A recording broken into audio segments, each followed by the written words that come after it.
Most of us lose our mojo at work at one point or another, where it isn't just a bump in a road, but a massive pothole that you can't seem to get out of. And when it happens, we have to do something because staying in this place is not where we want to be. So this week, our top 10 list summarizes the things we need to do to stay motivated at work when we're just going through the motions, when we don't feel valued or validated, and are stuck in a rut. And our first tip comes from Bridget Cochran from Edmonton, Alberta. Bridget says that she turns to professional development when she loses her mojo, and it opens the doors to more opportunities and provides a challenge that we often need when we're stuck in a rut. Leslie Hartwell from Rapid City, South Dakota brings us our second tip, building on Bridget's tip. Leslie says that when she has felt this way in the past, she has found her mojo back through networking. She attended some professional development training where we met, and she met a group of like-minded professionals and trainers with whom she connected. She now has people that she can reach out to anytime that she feels her mojo starting to slip.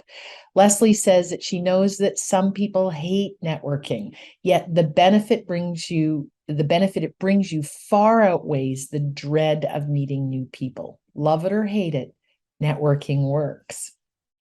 Patricia Reiger from Fonthill, Ontario says the secret comes in self-care, taking a break without guilt, even if it's a day of Netflix, connecting with friends, going to a movie, getting into nature, cleaning off some of your to-do list.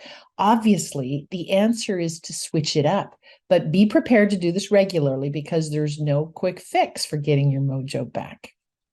Number 4 is from Vanessa Bauer from Edmonton, Alberta. Vanessa reminds us that ultimately we are responsible for our own happiness and recommends using a SWOT analysis to identify strengths, weaknesses, opportunities, and threats.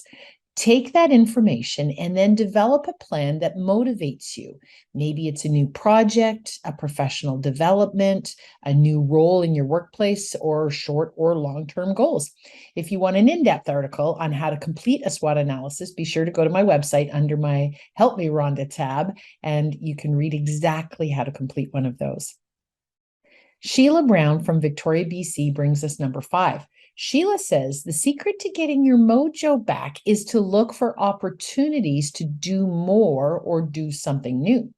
Most companies will have volunteer opportunities. Can you do a lunch and learn? Can you be a mentor or find a mentor? Create a manual for your current position and question how you do things.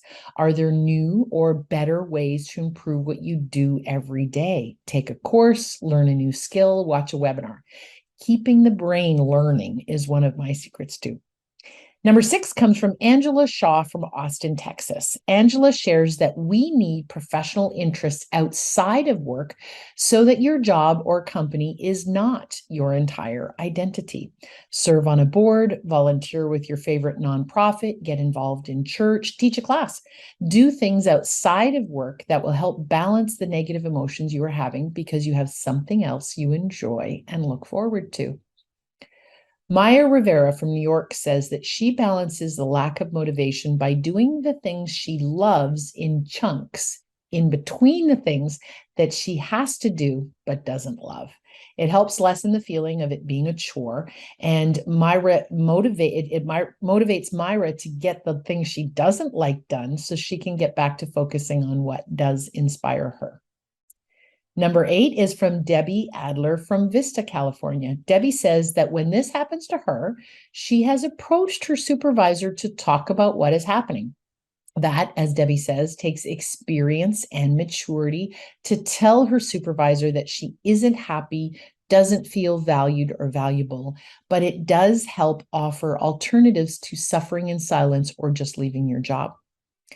Number 9 is from Bianca Constance from Columbia, South Carolina. Bianca says that as she was nearing her retirement age, she kept her sights on the day she would be retiring. It gave her a finite timeline, which allowed her to manage the insanity. Now, for those of us who are nowhere near retirement, or it's too far away for it to be a motivation, we need to keep our sights focused on the end of the week, our upcoming vacation, or even the end of the day, the hour, or the minute. You can do anything for 1 minute at a time. And some days, that is exactly what we need to focus on. And number 10 came from many of you. Sometimes when we lose our mojo, it is our body telling us it's time to look for something new. Start looking at other jobs, other companies, even other industries. If you get excited about one of them, apply for it. You can always say no if you're offered the job. And you might rediscover what you actually love about your job by looking at other jobs. And it's a great reminder that we can experience those ups and downs, and it doesn't mean that we always need to quit. When it does mean it's time to quit, find a new job, but start looking before you quit your current job. You might fall in love again. Losing our mojo, getting discouraged, not feeling validated happens. What you do about it is your choice. Good luck.